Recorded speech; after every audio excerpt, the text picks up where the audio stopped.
Hi everybody, I hope you're all okay. I want to talk to you today about creepy crawlies and silk flowers. I'm not a big fan of spiders. Most of the time I'm quite happy for them to be left alone so long as they leave me alone. I've been chased out of the shower more than once by a spider that's decided to come and join me. And some of the big ones that create all those horrible cobwebs, I do vacuum up. However, when you're thinking about silk flowers, what you don't want is to have little creepy crawlies making their nests in your silk flowers. I'm Sue, I'm from Dunn Crafting, and I'm a wedding florist and I specialize in silk flowers. So here we go. There are some really, really easy tips about how to keep your silk flowers bug-free and still looking fresh and beautiful for many, many years to come. So, the easiest thing to do is to get a nice soft brush. This one is a computer keyboard brush that I happen to have, but you can use a makeup brush that you don't use anymore. It's got to be clean, obviously. And all you do, give your flowers a bit of a tap and use your brush just to clean out any dust.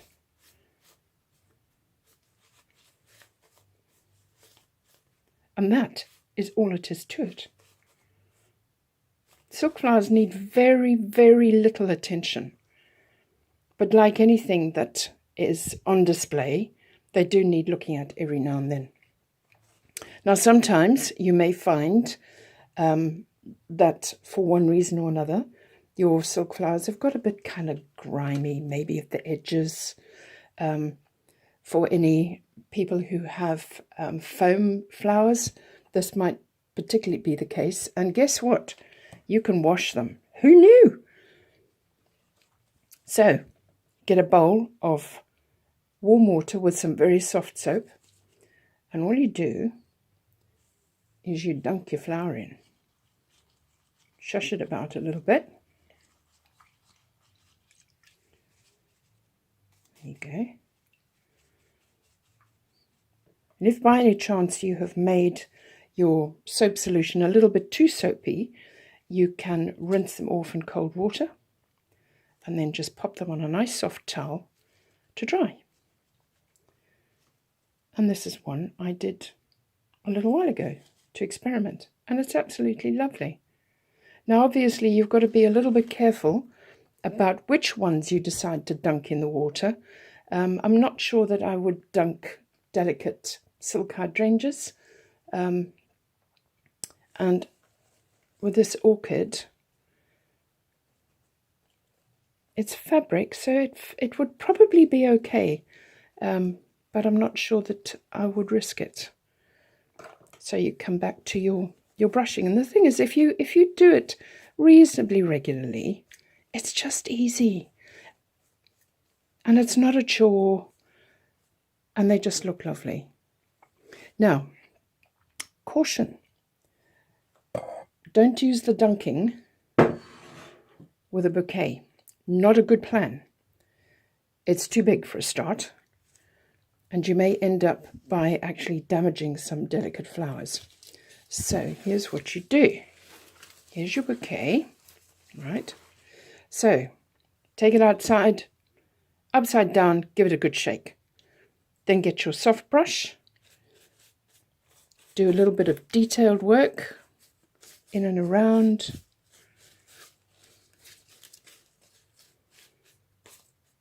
Perfect. No worries. All done.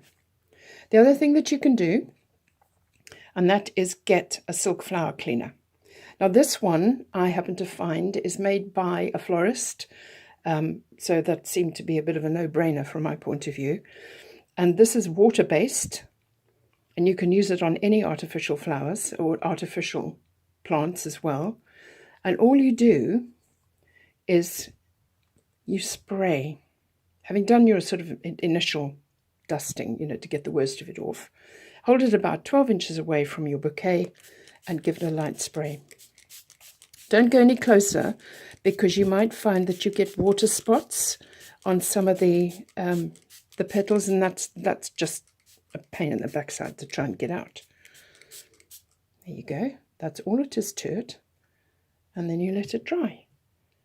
And then when you come back to it, it's beautiful. And it looks restored, and the colours are all vibrant. Now, there are lots of other proprietary brands for spray cleaners that you can have a look at. I've only tested the one. It's entirely up to you which one you choose. I just focused on that particular one because it was made by a florist, which seemed to be sensible. So there we are. That's all it is to it, really. No creepy crawlies, no dust, and no sneezing from dust. And your silk flowers will give you joy for years and years and years. There you are. I hope you found this helpful. And I look forward to having a chat with you again soon. Bye.